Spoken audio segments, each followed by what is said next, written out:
morning, everybody. Welcome to my office. Big news in the office today.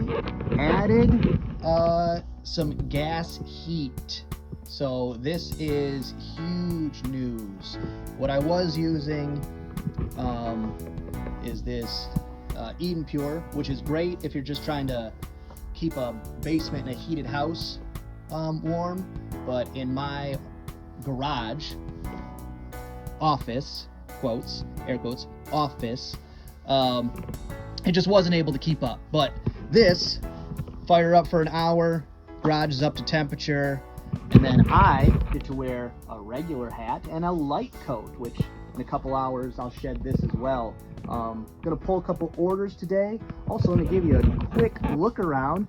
Normally have the temporary office set up, the walls that were here and along this side, and you got to hear me walk through some of these blankets every time, but now it also can keep up with the entire space of the garage. So quick little look at my workflow area, computer, all that kind of good stuff, and then lighting that put in a while back, and then this fantastic setup that I got out of a closing Peebles store.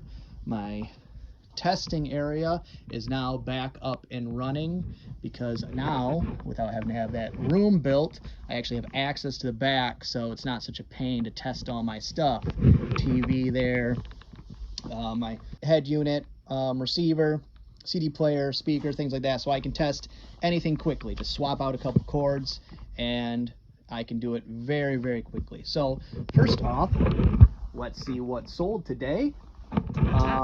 First thing on the list is a set of 4 vintage Thermocrisa, I think is it, but they're some milk glasses. Very weird. I know exactly where they are, but excuse me, sorry. Someone purchased them, then I'm gonna make 2 trips, then canceled the order, and then about 5 minutes later, someone else purchased them. So I don't know if that just moves it up in the algorithm when something gets relisted right away, or how that works out, but that happens, I wouldn't say once a week, but maybe once a month. Canceled order or a return or something like that, and then it sells immediately. Something's been sitting on the shelf forever.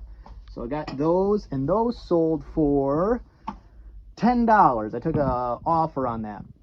Next up, another set of those wrenches that I'd gotten. So I guess that somewhat bad buy turned into a okay buy because they are selling quickly at least. So those sold for $14.99 free shipping. And then let's see, not a lot of stuff today, but okay for a Wednesday. Let's see, I've had these in here for a little bit, but these I got for $1/4 a piece, so these are nothing. They're like tracing paper of some kind, which is going to be a little difficult to get to, but they look like this. AFI vellum paper is what that's called. But I've got 4 of those going out. Let me see if I can grab them all.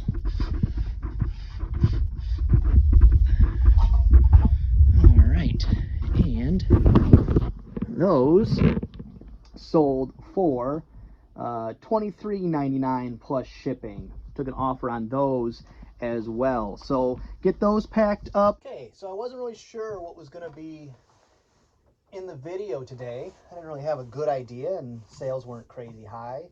But then I was trying to pack these up, and I wasn't coming up with a great solution.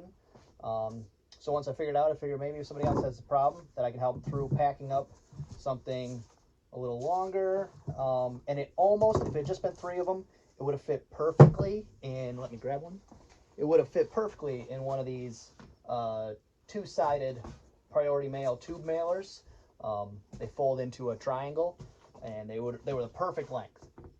But if it was 3, it would have fit. 4 wouldn't fit. So what I'm going to do to solve that problem is I'm going to Frankenbox. It's where you take more than 1 box, stick them together, make a larger box. 2 of the shoebox size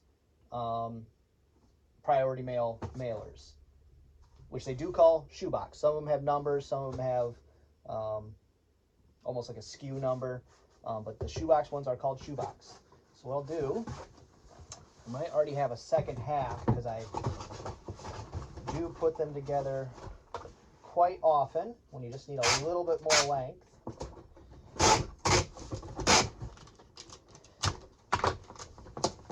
Okay, so start the bottom like that. Let me see if I have another one. Nope. But when you do cut them off, you're going to want to always save the other side because you never know when you'll need it again, and it happens more often than not. So I will take those, put them down inside there. Then I'm going to take some packing paper, some of my pre-cut size, the lighter weight paper I use, and I'll put some on the one side, just to kind of get it to center in the middle, give it some extra protection.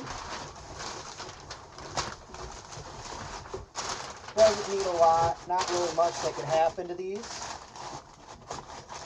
Alright, so that's a little too much.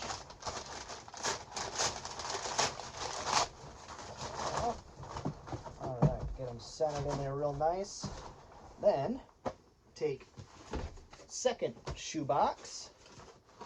And about how much am I going to need once this is done?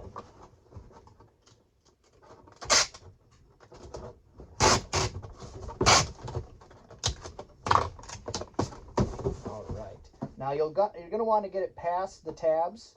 I leave the tabs on because it makes it easier to slide on and off.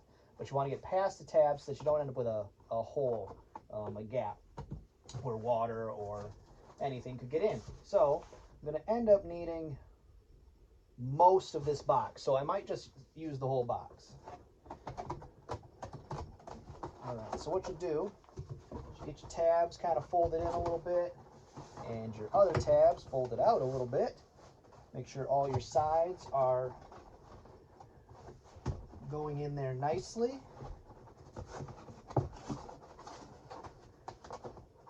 Now, they call Frankenbox because they sometimes end up, you know, the bits and pieces, they get the job done, but they sometimes end up looking pretty ugly. That is okay. The point is to get the package there safely, not for it to be attractive. All right. So we got it started on all the corners. And then what I like to do is I'll go along. Actually, let me just cut these tabs off now that I'm on there, because I won't need that extra bit. Try not to cut the box underneath. All right, just get those out of the way. And what I like to do is I'll take the back side of my knife and I'll tap in these corners on all the sides. Not too tight, not too hard, just enough to kind of dent it in. And then it slides on a little bit easier. And the further it goes down, do it again. Because if you don't do this, what will happen is on your seam side, it will bust. As you can see, it started to do even a little bit right there. You don't want that. It's not a big deal because you can still just tape it up, but if you can avoid it, that is best. So tamp that down again until I feel the rolls underneath. So that is it right there. And she looks pretty good. So let me square that up, tape it up, and we're good to go.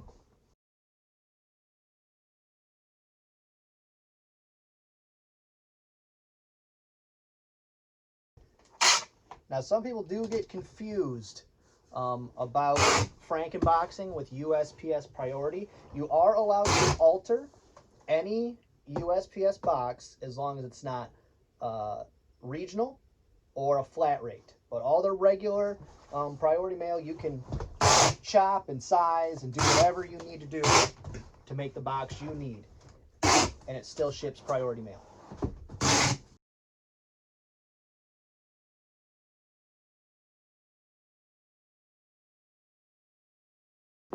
Tape is cheap. Returns are not. Damaged boxes are not. Also because USPS is giving, I hope everyone and not just me, the runaround on insurance claims. So make sure they get there. And you don't got to waste your time trying to get an insurance claim covered by USPS for 6 weeks to 2 months, which is about how long it's taking right now. All right, I'm going to tape up the seams just because these are notorious for busting open on these cheapo boxes that I am not complaining about because they're free, and shipping supplies are a major expense of the resale game.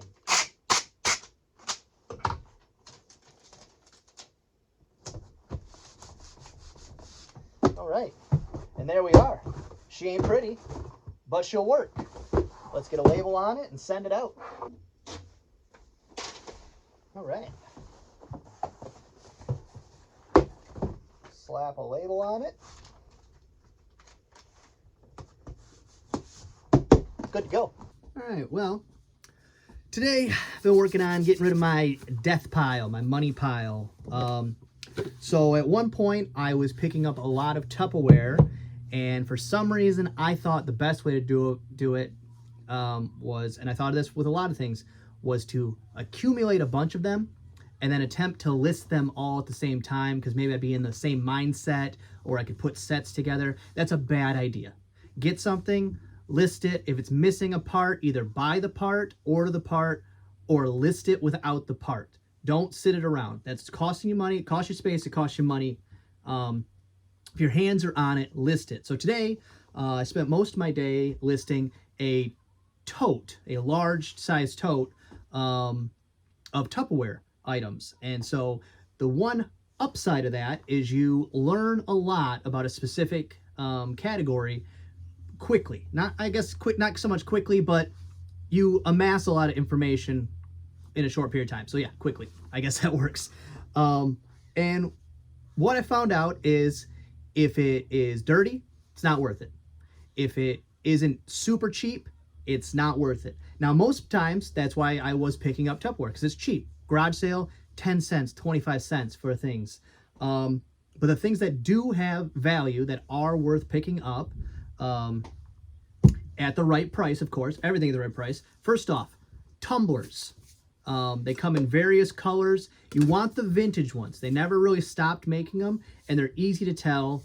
The old ones they're just thicker. You can pick them up, you feel it. It feels like a quality cup. But the tumblers in various sizes, these are a good seller. You're going to get $2-3 a piece. You're going to want them in the same scheme, same pattern. So like this is the fall harvest, I think. There's like a pastel version. But the newer ones, the opaque ones, not as good. Still something, so if they're cheap enough and you get enough of them, it's still good. It's a great flip, easy ship. You could break them in shipping, but really, I could probably put this in a poly mailer and it'd make it. I'd still probably put this in a small box, maybe split them, flat box like that. Next thing up is the really niche products.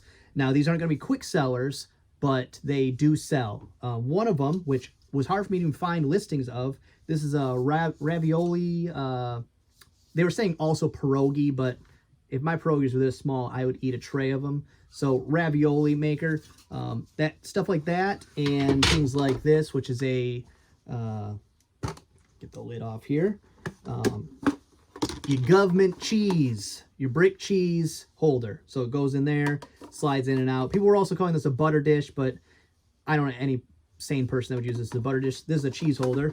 But the really niche ones also have a decent value. None of them, zero Tupperware, has high value. So this is your bread and butter. This is your filler ones. So that's a good thing. The best one I found so far is the canisters, the nesting doll canisters.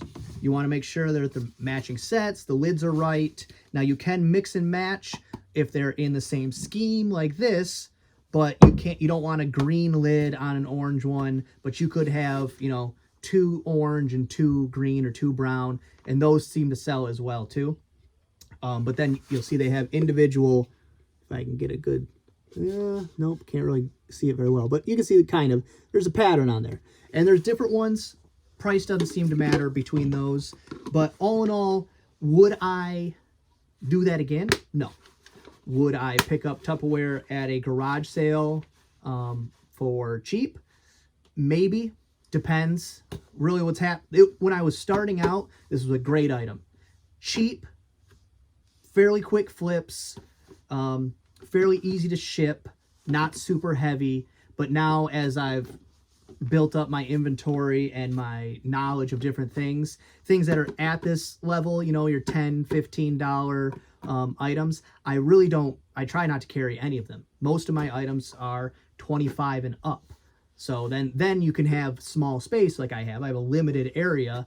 And if this is filled with $10 items, I'm making okay money. If this area is filled with $100 items, I'm making fantastic money. So that's just my thought for the day on Tupperware. It's, for me, no longer worth it. For someone starting out, this is a perfect starter buy. You can find them everywhere. People don't think they really have any value, so you pick them up for, like the price tags I was peeling off these from garage sales were 10 cents, 25 cents. So for someone starting out, great thing to start with, because you're not going to break it in shipping. It's easy to pack, it's light, and they are everywhere.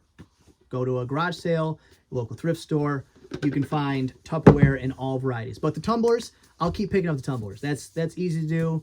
I'll wait till I have a set of each color. I'll probably have a tote that I specifically just throw tumblers in until I have a lot. And you can sell these in large lots. If you look it up, there are people want these for maybe their bar, their home or restaurant. I don't know. But for some reason, people will buy these in very large lots for a decent amount of money. So you could just save them up and make one lot. That way you're not doing the nickel and dime thing. Also, while I got you, TV I shipped out a couple episodes ago. If you want to check out how I packed that up, made it perfectly safe. So the way I show you how to do it in that video is a good way to do it. Now, for myself, my own peace of mind, because even though I was very confident, I'm a worrier. So I still was kind of iffy whether or not it was gonna, not if it was gonna make it. Just shipping's been really, really iffy over the holiday season and stuff. So I was just still a little worried on a big item like that. The person seemed very excited to purchase it. They said they had purchased the same TV in like 1996, and that one just finally crapped out on them. So they were going to replace it. They wanted to make sure it was the same one. I said, oh yeah, for sure, works, same one. But it made it perfectly fine. Next time, I would just want the secondary box that I use to be a little bit bigger, so I could put the buffer between the two boxes, the box and box. But it, like I said, made it perfectly fine. Gave me a rave review. Customer was very happy. So that's going to be all for today. Check out the next video. I'm probably going to do a thrift haul overview, because I did a little bit of thrifting today when I went out to take my packages. Kind of, sometimes I don't need to, but I don't know. That's the fun part for me. So if I go out, I'm stopping at least one thrift store. I can always find something worth at least make my time of going there worth it. But that's going to be all for today. I hope you enjoyed this video. If you did, give it a like. If you didn't, give it a dislike. That's still okay with me. Leave a comment if you have a question, or if you just want to make fun of me or talk bad about how I do my business or anything. I honestly don't care. I want to hear what you want to say. Go ahead and leave a comment. Subscribe. Hit that bell icon so you can get notified when I put up a new video. And take care of each other.